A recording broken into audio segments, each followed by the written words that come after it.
This is Craig and Celeste with Sulcata Grove, and today we are going to be taste testing this mango, which came to us as a Super Alphonso. I'm not even really all that familiar with Alphonso. I believe Alphonso is one of the major commercial varieties from India. Super Alphonso, I'm assuming this is a Florida version maybe of the Alphonso. Not sure what makes it super. Didn't pick this one, so I don't. It's very green. I don't know how green it's supposed to be, if it was picked early or not, but it's starting to get soft, so I need to go ahead and eat it, and we'll see if it's feeling like it's ripe. It smells good on the inside. Yep. Very mango. And I've had an Alphonso once. Norris got a box from India and let us taste one of those, and I remember it being good. I don't remember what it tasted like, though. That was a long time ago.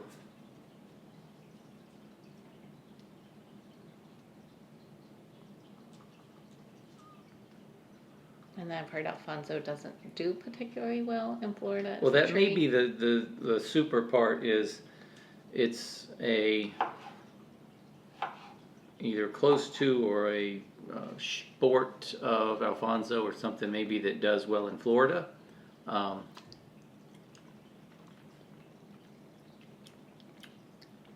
That's pretty good. It tastes very Indian, but sweet Indian. Not, either on the tree or. I don't think it would have gotten better on the shelf.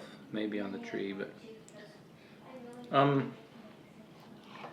let's see. That might was sweeter.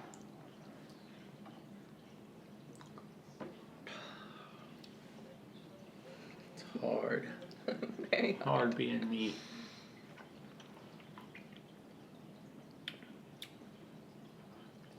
I liked it. It's got a very, mango flavor. Hint of citrus. A little bit of a resinous in there, but in the right balance. Each piece tastes so different. This one was sweet. The sweeter ones have more of the spicy component with it. Dripping everywhere. Me? Mm-hmm. Where? I don't know, but I saw it dripping out of the corner of my eye. Wow. Just saying. You're welcome to drip if you want. I'm trying to be helpful. Yeah, I mean, it's a good solid mango. It tastes like an Indian mango, which always has that little bit of spicy resinous undertone to it, but it's a sweet Indian mango. It's not a spicy Indian mango. But there's spiciness in it. Yeah, but that's the thing, is they all have. Ooh, that one was very different. That bite tasted very unripe. Let me try the other end. Like my first one was more tart. Yeah, this one end is enough. much less ripe than the other end. The ripe end is very, very good. Yeah, you got unripe on this one. Yeah, I think you probably got to turn it around. But it's good. It's a very good. I'm trying to think what else to label the flavors as. It's like more of a complex mango though, because you have a lot of different flavor profiles. You're not just like a citrusy mango. A little bit of like a cantaloupe flavor in there. A little bit of citrus. Most of it is just good, strong mango flavor, though. Yeah, I get the pieces that are sweet are excellent. Yeah. But then half the mango is kind of tart, so I don't know if this one has issues with ripening. Well, there are a lot of cultivars that have an issue with uneven ripening. I don't know if this is one either, or if it's just this one particular. We've only got the one mango here to draw off of. There's no fiber. It's very juicy. It is sweet. On the sweet end. On the sweet end. Okay, side piece. Yeah, the stem end is much sweeter than the. I get a tiny bit of fiber in it though, like on this side piece.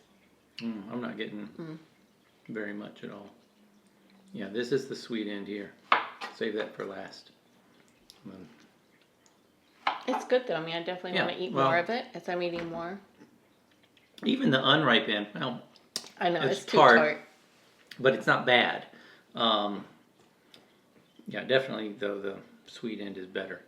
I don't know what to say about it though, other than it just tastes like a good solid Indian mango. With no funkiness. On the sweet end. Yeah, there's none of the musky flavor. It's a slight hint maybe of that pininess. Not much though. But that's the thing. It's got a bunch of different tones to it. The main tone, 90% is mango flavor. And then of the other 10%, there's a little bit of citrus, there's a little bit of piney, there's a little bit of... True spiciness. Yeah, the spiciness to me is also in with the 90%, and it's just that spicy mango. But it's not a... If you don't like a spicy mango because the flavors are too harsh, this is not going to be a problem for you. It's not that strong. It's good. Mm-hmm. And not quite. This is at the sour end. Should have saved that last piece from last. Let's see. Hang on. I can maybe shave you off just a little bit here. That pineapple pleasure we had the same thing. Top half ripened well, was sweet. Bottom half was not sweet. The best mango you're ever going to have is one that you touch it on the tree and it falls off in your hand. It's ready to go. You could eat it right there. You don't have to have any ripening.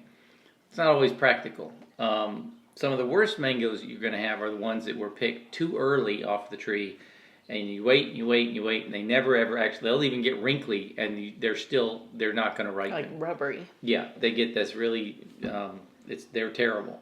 It tastes like eating a really unripe apple. So you want to get as much on the tree as you can, but again, it's not all that practical. If they're shipping it from somewhere, even if you're going to somebody's grove to buy stuff that they grew, a lot of times they're still going to pick them a little bit early, which sometimes is fine. Sometimes they turn out great, and with a few varieties, they turn out better that way than if you ripen them on the tree. But it's kind of a little bit of a crapshoot with that. You never really know. Unless you're really familiar with the variety and you know exactly when to pick them and you go through that. We're not that good with that. We do grow a lot of varieties that some of them we're still guessing with and say, last year we picked these, let them get fully ripe on the tree and they weren't very good. Coggshall is one of those. We were waiting our Coggshall's and letting them they were so pretty on the tree and red, and we were kind of waiting until they were kind of falling off, and by that point they were gross. Yeah, I think Mahashinook's another one that's better early. Yeah, but anyway, this one is good. I think it probably gets better. The one end of this is definitely better than the other, and it's just an issue of ripeness that the one end is. Yeah, the ripened I would give like a 9.5. Like it remind me a little bit of a good Bombay mango. Like 8.5 for me, I think, just because I love that sweet spicy. Like that to me is kind of really good. I like actually a little spicier than that. Yeah. So but 9.5 for me. Yeah, but still good. The other end was obviously just not ripe, so. Yep. But anyway, a good mango, and I don't know the story behind why it's super, but it certainly is not bad. So. Yeah. If you've had this before and you have any information about it, we'd love to hear it in the comments. Yeah, I'm curious if it ripens unevenly normally, because if it doesn't, and it usually tastes all like the good part, like that's an excellent mango. Yeah. If it's disease resistant and. Yeah. But if it ripens unevenly, I don't like mangoes like that. Some of them just, that's one of the characteristics of the cultivar. But live and learn. Yep. All right, well, thanks for watching, and we'll see you next time. Bye. Pick the mango from the tree, and the mango down to me. Put the mango in a sack, put the sack up on my back.